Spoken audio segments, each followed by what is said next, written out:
চলুন আজকে তৈরি করে নেওয়া যাক পাস্তা।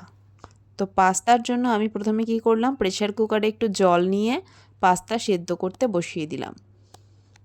পাস্তা সেদ্ধ করার জন্য আমাদের বিশেষ কিছু প্রয়োজন হয় না, তার জন্য প্রয়োজন একটা প্রেসার কুকার আর পরিমাণ মতো পাস্তা। আমি এখানে দুজনের জন্য পাস্তা বানাচ্ছি, তাই আমি দুজনের পরিমাণ মতো পাস্তা নিয়েছি।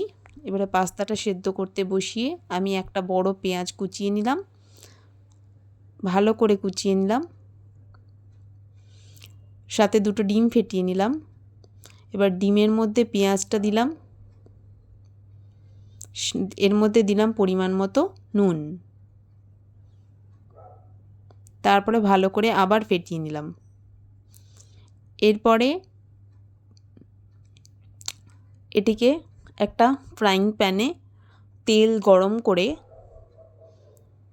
ভালো করে ঝুনো ঝুনো করে ভেজে নিলাম।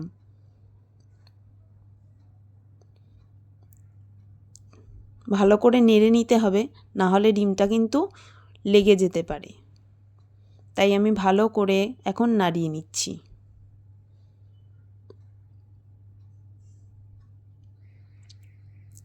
কিছুক্ষণ পর দেখা যাবে ডিমগুলো পুরো ঝুনো ঝুনো হয়ে গেছে। এরপরে এর মধ্যে আমরা অ্যাড করে দেব পাস্তা, সেদ্ধ করে রাখা পাস্তা। আর পাস্তা সেদ্ধ করার সময় আমি একটু নুন দিয়ে দিয়েছিলাম, যাতে নুনটা ভালো ঢোকে।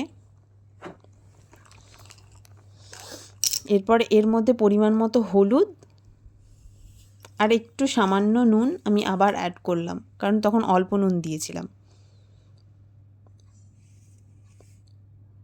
এরপরে ভালো করে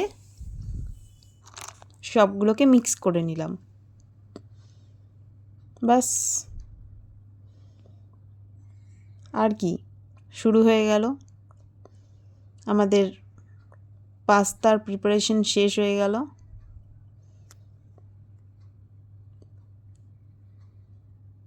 এই হয়ে গেল আমাদের গরম গরম